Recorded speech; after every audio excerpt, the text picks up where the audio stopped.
Hello students, आज के इस वीडियो लेक्चर में हम लोग डिस्कस करेंगे फुल वेव रेक्टिफायर सर्किट के बारे में। स्टूडेंट्स, जैसा कि प्रीवियस लेक्चर में आप लोगों ने देखा, हाफ वेव रेक्टिफायर सर्किट में दो मेजर ड्रॉबैक्स थे, जिसमें पहला था output of half wave rectifier circuit is very low because input power is delivered to the output only half of the time।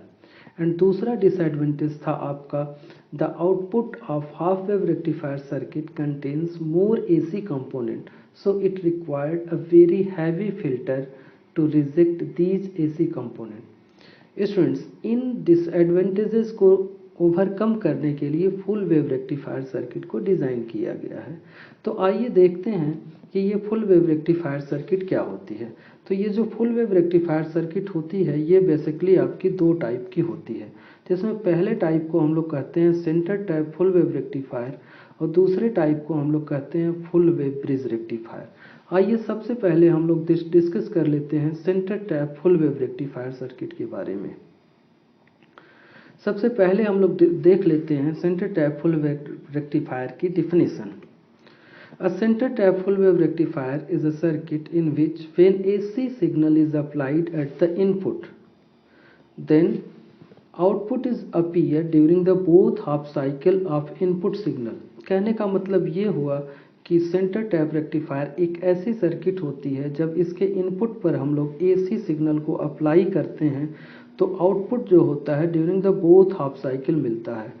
कहने का मतलब पॉजिटिव हाफ साइकिल के दौरान भी आउटपुट मिलता है और नेगेटिव हाफ साइकिल के दौरान भी मिलता है। तो आइए देखते हैं ये जो डिसएडवांटेज था आपका हाफ वेव रेक्टिफायर सर्किट का, वो यहाँ से रिमूव कर दिया गया। कैसे? हाफ वेव रेक्टिफायर में केवल पॉजिटिव हाफ साइकिल के दौरान ही आउटपुट मिलता था, जबकि ये centre tap full wave rectifier जो सर्किट है, इसमें आउटपुट आपका दोनों हाफ साइकिल के दौरान मिलेगा। तो चलिए देखते हैं इसकी वर्किंग, और वर्किंग में हम लोग समझेंगे कि कैसे आपको दोनों हाफ साइकिल के दौरान आउटपुट आपको मिलता है। आइए देखते हैं सर्किट डायग्राम को हम लोग कैसे ड्रा कर सकते हैं centre tap full wave rectifier के। तो the circuit diagram of centre tap full wave rectifier circuit is required a centre tap transformer, two crystal diode D1 and D2 and a load resistor which are connected as shown in figure। यहाँ पे आप देख सकते हो कि centre tap rectifier circuit को draw करने के लिए हमारे पास दो डायोड होने चाहिए, diode D1 and diode D2, जो कि इस तरीके से जैसा सर्किट में अरेंजमेंट दिया गया है इस तरीके से कनेक्ट होना चाहिए। यहाँ पे ऑब्जर्व करने वाली बात यह है कि ये लोड रजिस्टर जो कनेक्ट है ये ट्रांसफार्मर के सेंटर पॉइंट से, टाइपिंग पॉइंट से, और दूसरा दोनों डायोड के कॉमन टर्मिनल के बीच में कनेक्ट किया जाता है। तो इस तरीके से हम लोग centre tap full wave rectifier circuit को ड्रा कर सकते हैं with the help of two diode. आइए देखते हैं हम लोग centre tap full wave rectifier circuit आपकी कैसे वर्क करती है। सेंटर टैप रेक्टिफायर की वर्किंग को हम लोग दो पार्ट में समझेंगे। जब हम लोग AC सिग्नल को इनपुट पे अप्लाई करेंगे तो उसको हम लोग दो पार्ट में डिवाइड करेंगे, पॉजिटिव हाफ साइकिल और नेगेटिव हाफ साइकिल में। पहले हम लोग देखेंगे during the positive half cycle क्या होता है सेंटर टैप रेक्टिफायर में, और फिर इसके बाद हम लोग देखेंगे during the negative half cycle आपका क्या होता है। तो आइए देखते हैं during the positive half cycle आपका क्या होता है। During the positive half cycle of input signal, terminal A is positive with respect to terminal B, which makes diode D1 in forward bias whereas diode D2 in reverse bias। यहाँ पे आप देख सकते हो during the positive half cycle of input supply, positive half cycle के दौरान आपका terminal A positive हो जाता है, टर्मिनल B नेगेटिव हो जाता है। टर्मिनल A के पॉजिटिव होने के कारण डायोड D1 फॉरवर्ड बायस में हो जाएगा, जबकि डायोड D2 का P साइड जो है नेगेटिव टर्मिनल से कनेक्ट होने के कारण ये आपका रिवर्स बायस में हो जाएगा, जिसके कारण आपका डायोड D1 कंडक्ट करेगा जबकि डायोड D2 आपका कंडक्ट नहीं करेगा। कहने का मतलब नीचे वाली सर्किट आपकी ओपन हो जाएगी, जबकि ओपन वाली सर्किट ये वाला पार्ट आपका as a close circuit behave करेगा, जिसके कारण जो करंट I है वो आपकी इसमें डायोड D1 से होते हुए लोड रजिस्टर RL से इस लूप में आपकी फ्लो होती रहेगी। इस करंट की जो डायरेक्शन होगी, अगर हम लोग यहाँ पे m लिखें और यहाँ पे l लिखें तो इस करंट की डायरेक्शन आपकी m to l होगी। जो हमने यहाँ पे थ्योरी सेक्शन में इसको दिखाया है कि करंट जो आपकी फ्लो होगी वो m to l होगी। इस तरीके से आपने देखा कि during the positive half cycle of input supply आपके अपर हाफ पार्ट में करंट आपकी फ्लो हो रही है due to the conduction of diode D1। इस चीज को इस फॉर्म में आप देख सकते हो इस सेक्शन में कि पॉजिटिव हाफ साइकिल के दौरान हमें आउटपुट मिल रहा है और ये आउटपुट किसके कारण मिल रहा है, D1 के कारण मिल रहा है। तो हमने देखा कि during the positive half cycle diode D1 conduct whereas diode D2 does not conduct. So जो करंट है वो upper half part of circuit में फ्लो होगी I, जिसको हम यहाँ पे DC आउटपुट के फॉर्म में मेजर कर सकते हैं, वही हम यहाँ पे दिखाते हैं। आइए देखते हैं during the negative half cycle आपका क्या होता है। During the negative half cycle of input supply terminal A becomes negative and terminal B becomes positive। इस बार आप देखेंगे तो ये डायोड का है P साइड और ये डायोड का है N साइड, इधर भी डायोड का ये P साइड, ये भी डायोड का N साइड। इस तरीके से आप देखो तो डायोड D1 का P साइड नेगेटिव टर्मिनल के से कनेक्ट होने के कारण आपका रिवर्स बायस में हो जाता है, जबकि डायोड D2 आपका फॉरवर्ड बायस में हो जाता है। फॉरवर्ड बायस में डायोड D2 क्यों होता है, क्योंकि इसका P साइड आपका पॉजिटिव टर्मिनल से कनेक्ट हो जाता है। इस तरीके से during the negative half cycle आप कह सकते हो diode D2 will conduct whereas diode D1 will not conduct. इस तरीके से आप कहोगे कि इस बार आपका during the negative half cycle जो सर्किट करंट को फ्लो होने के लिए पाथ मिलेगा वो lower part of the circuit मिलेगा, सर्किट के लोअर पार्ट में मिलेगा, जबकि अपर हाफ पार्ट यहाँ पे डायोड के न कंडक्ट होने के कारण यहाँ पे क्या होगा, ये ओपन सर्किट हो जाएगा। इस बार भी करंट आपकी I जो है वो अगेन फ्लो होगी, जो कि लोअर सर्किट में फ्लो होगी। आइए देखते हैं इस करंट की डायरेक्शन क्या होगी। अगर हम इधर M लिखें और इधर L लिखें तो अगेन जो करंट की डायरेक्शन होगी वो क्या होगी, सेम डायरेक्शन में होगी, that is from M to L। इस तरीके से हमने जो आउटपुट वेवफॉर्म ड्रा किया है वो पॉजिटिव डायरेक्शन में ही ड्रा किया है। अब जो दूसरा आउटपुट ये आउटपुट मिल रहा है ये किसके कारण, नेगेटिव हाफ साइकिल के दौरान मिल रहा है, किसके कंडक्शन के कारण मिल रहा है, डायोड D2 के कंडक्शन के कारण मिल रहा है। इस तरीके से कंक्लूजन ये निकला आपका centre type full wave rectifier में during the positive half cycle आपका आउटपुट मिलेगा due to the conduction of diode D1 and during the negative half cycle जो आउटपुट मिलेगा वो मिलेगा due to the conduction of diode D2। इस तरीके से अगर हम लोग देखें तो जो आउटपुट मिलेगा यहाँ पे कंप्लीट वेवफॉर्म आप देख सकते हो कि आपका during the positive as well as negative half cycle दोनों के दौरान आपको आउटपुट आपको मिला है। तो ये कंप्लीट वेवफॉर्म आप देख सकते हो जिसमें करंट I यहाँ पे D1 के कारण फ्लो हो रही है, यहाँ पे D2 के कारण अगेन पॉजिटिव हाफ साइकिल आएगी तो D1 के कारण फिर D2 के कारण फ्लो होगी। इस तरीके से centre type full wave rectifier में आपका जो आउटपुट मिल रहा है वो during the both half cycle आपको मिलेगा। इससे क्या हुआ कि हाफ वेव रेक्टिफायर में जो आउटपुट केवल पॉजिटिव हाफ साइकिल के दौरान ही मिलता था, जिसके कारण उसका आउटपुट वोल्टेज लो होता था, टोटल आउटपुट लो होता था, वो जो डिसएडवांटेज था यहाँ पे ओवरकम हो गया। इस तरीके से हम लोग कह सकते हैं कंक्लूजन में in center type full wave rectification when AC supply is applied at the input then output is appear during the both half cycle of input signal। तो इस तरीके से हमने देखा कि ये centre type full wave rectifier circuit आपकी किस तरीके से वर्क करती है। आइए हम लोग बात कर लेते हैं अब centre type full wave rectifier के एडवांटेज और डिसएडवांटेजेस के बारे में। तो इसका एक मेन एडवांटेज क्या है, the main advantage is that the output and efficiency are high because AC supply delivers power during the both half cycle. कहने का मतलब हाफ वेव रेक्टिफायर में आपने देखा था जो AC सप्लाई था वो पावर को केवल आधे हाफ साइकिल के दौरान ही डिलीवर कर रहा था, जबकि यहाँ पे दोनों हाफ साइकिल के दौरान डिलीवर कर रहा है। इसलिए इसकी जो इफिशियंसी है वो भी हाई हो जाएगी, इफ़िशियंसी भी हाई हो जाएगी और आउटपुट भी आपको हाई हो जाएगा। ये एडवांटेज है आपका centre tap full wave rectifier. आइए देख लेते हैं इसका डिसएडवांटेज क्या है। तो पहला डिसएडवांटेज इसका है, it is difficult to locate centre point on the secondary binding of transformer. सबसे बड़ा डिसएडवांटेज है ट्रांसफार्मर के। आपने देखा कि centre tap full wave rectifier circuit को डिज़ाइन करने के लिए हमें एक सेंटर टैप रेक्टिफायर की ज़रूरत पड़ती है, जो कि सेकेंडरी बाइंडिंग पे उसकी टैपिंग होनी चाहिए, और वो जो टैपिंग होनी चाहिए वो एकदम सेंटर पॉइंट पे होना चाहिए। So it is difficult to locate the centre point on the secondary binding of the transformer. This is the first disadvantage of center type rectifier. देखते हैं दूसरा क्या है। Each diode utilize only one half of the voltage developed in the transformer secondary, and thus the DC output obtained is small. यहाँ पे जो amplitude है ना वोल्टेज का, आपने देखा था हाफ वेव में ये कंप्लीट मिल जा रहा था, लेकिन यहाँ पे जो है ये हाफ मिलेगा, क्योंकि आपने देखा कि जो ट्रांसफार्मर है कि सेकेंडरी पे जो इनपुट वोल्टेज था वो दो पार्ट में डिवाइड हुआ था, एक अपर पार्ट के लिए और एक लोअर पार्ट के लिए। इस तरीके से आप समझ सकते हो कि जो आउटपुट होगा वो स्मॉल होगा।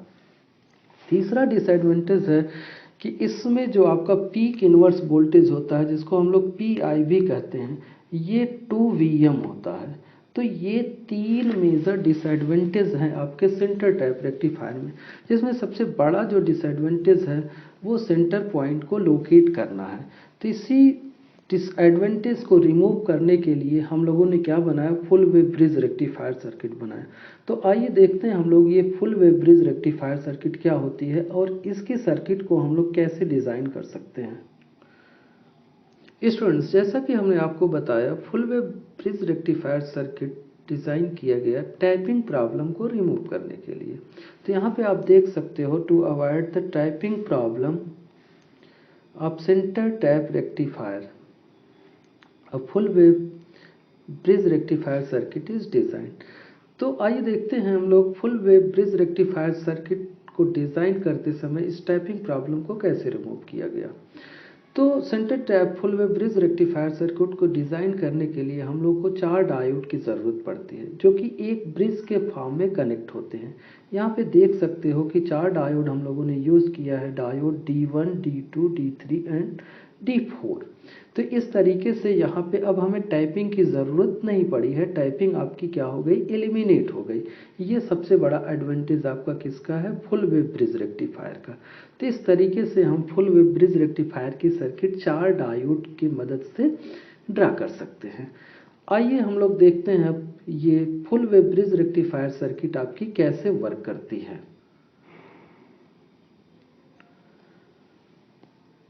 दोस्तों, हम लोग full wave bridge rectifier circuit की वर्किंग को समझने के लिए अगेन वर्किंग को 2 पार्ट में हम लोग डिवाइड करेंगे। पहला देखेंगे during the positive half cycle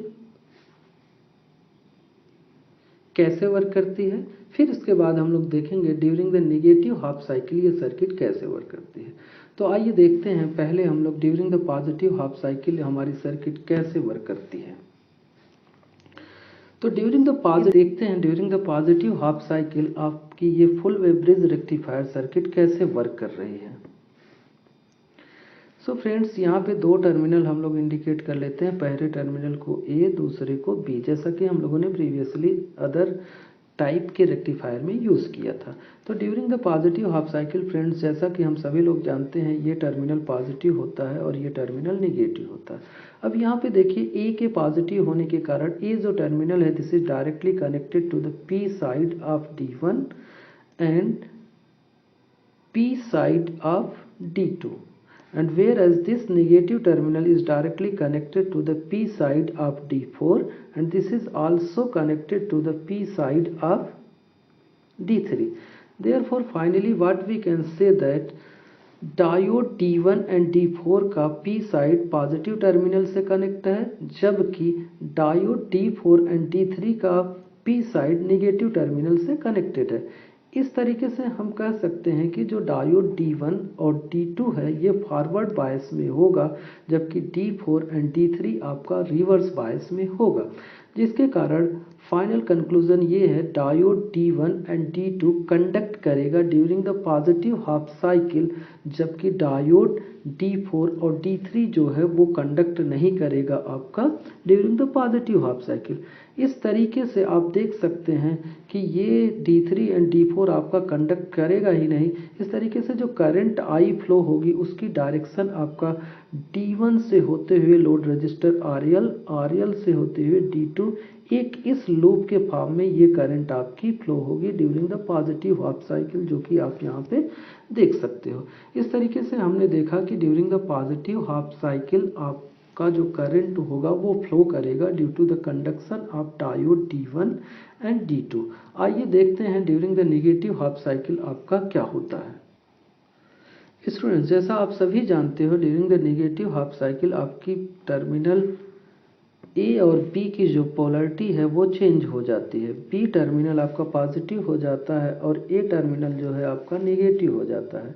अब यहाँ अगर हम लोग ध्यान से देखें तो टर्मिनल बी मतलब पॉजिटिव टर्मिनल जो है that is directly connected to the P side of diode D4 and it is directly connected to the P side of diode D3, and the negative terminal that is A is directly connected to the P side of diode D1, and also this is connected to the P side of diode D2. Therefore finally what we can say that diode D4 और D3 जो है ये इस बार forward bias में होगा, जबकि diode D1 and D2 जो है वो रिवर्स बायस में होगा। So conclusion is that diode D3 and D4 will conduct during the negative half cycle, whereas diode D2 and D1 will not conduct during the negative half cycle। तो इस तरीके से अब यहाँ पे अगेन एक करंट फ्लो होगी। ये जो करंट होगी इसकी डायरेक्शन आपकी अगर देखा जाए तो ये डायोड D4 से होते हुए देख रहे हो लोड रजिस्टर RL और D3 से होते हुए ये लूप बना के फ्लो होगी। यहाँ पे एक चीज़ ऑब्जर्व करने वाली बात ये है कि यहाँ पे जो करंट का फ्लो है वो दोनों हाफ साइकिल के दौरान सेम डायरेक्शन में हो रहा है यहाँ पे, जो कि आपका M to L फ्लो हो रहा है। इस तरीके से आप यहाँ पे देख सकते हो अगेन जो वेव फॉर्म हम लोग ड्रा करेंगे वो पॉजिटिव डायरेक्शन में ही ड्रा करेंगे, न कि नेगेटिव डायरेक्शन में ड्रा करेंगे। इस तरीके से हम लोगों ने देखा कि फुल वेव रेक्टिफायर सर्किट में नेगेटिव हाफ साइकिल के दौरान जो आउटपुट मिला है that is due to the conduction of diode D3 and D4। इस तरीके से final conclusion full wave rectifier का ये निकला कि output is appear during the both half cycle of input signal. यहाँ पे एक चीज़ ये नोट करने वाली बात है कि एक हाफ साइकिल में दो डायोड कंडक्ट हो रहे हैं। पहले पॉजिटिव हाफ साइकिल में आपने देखा diode D2 and D1 conduct हुआ, जबकि दूसरे half cycle negative half cycle के दौरान आपका D4 एंड D3 कंडक्ट हुआ। इस तरीके से हमें फुल वेव ब्रिज रेक्टिफायर में दोनों हाफ साइकिल के दौरान आउटपुट मिल जाता है। स्टूडेंट्स, आइए अब डिस्कस कर लेते हैं फुल वेव ब्रिज रेक्टिफायर के एडवांटेज एंड डिसएडवांटेजेस के बारे में। तो पहले हम लोग देख लेते हैं फुल वेव रेक्टिफायर का एडवांटेज क्या क्या है। पहला एडवांटेज ये है the centre tap transformer is eliminated. आप देख सकते हो कि सेंटर टैप ट्रांसफार्मर की ज़रूरत हमें फुल वेव रेक्टिफायर सर्किट को डिज़ाइन करने के लिए नहीं पड़ी। दूसरा, the output is double that of the centre tap full wave rectifier for the same secondary voltage. यहाँ पे पहले सेकेंडरी बाइंडिंग पे वोल्टेज जो डिवाइड दो पार्ट में हो जाता था, यहाँ पे वोल्टेज डिवाइड नहीं हुआ, इसलिए आउटपुट क्या हो जाएगा, जस्ट डबल हो जाएगा। Peak inverse voltage across each diode 1/2 of the centre tap circuit. यहाँ पे पीक इनवर्स वोल्टेज जो PIV होता है अगेन हमें कितना मिल जाता है, VM मिल जाता है। तो ये आपको याद करने की बात है कि PIV आपका सेंटर टैप रेक्टिफायर में कितना होता है, 2 VM होता है, और फुल वेव ब्रिज रेक्टिफायर में कितना होता है, VM होता है। आइए अब हम लोग देख लेते हैं इसका डिसएडवांटेज क्या है। तो फ्रेंड्स, जैसा आप सभी लोग देख सकते हो कि इसमें हमें 4 डायोड की ज़रूरत पड़ी। It needs 4 diode. इसका मतलब ये जो है ये कॉस्टली होगा। जो फुल वेव रेक्टिफायर में 4 डायोड की ज़रूरत पड़ने के कारण ये कॉस्टली होगा। सेकंड जो डिसएडवांटेज है इसका, the circuit is not suitable when small voltage is required to be rectified. Small voltage को जो हमें रेक्टिफाई करने की ज़रूरत होती है तो उस समय हम फुल वेव रेक्टिफायर सर्किट का यूज़ नहीं कर सकते हैं। बिकॉज क्यों? In this case the two diode are connected in series and offer double voltage drop due to their internal resistance. तो इस तरीके से आपने देखा ये इसका डिसएडवांटेज रहा, और हम लोगों ने आज कंप्लीट किया फुल वेव ब्रिज रेक्टिफायर और सेंटर टैप रेक्टिफायर।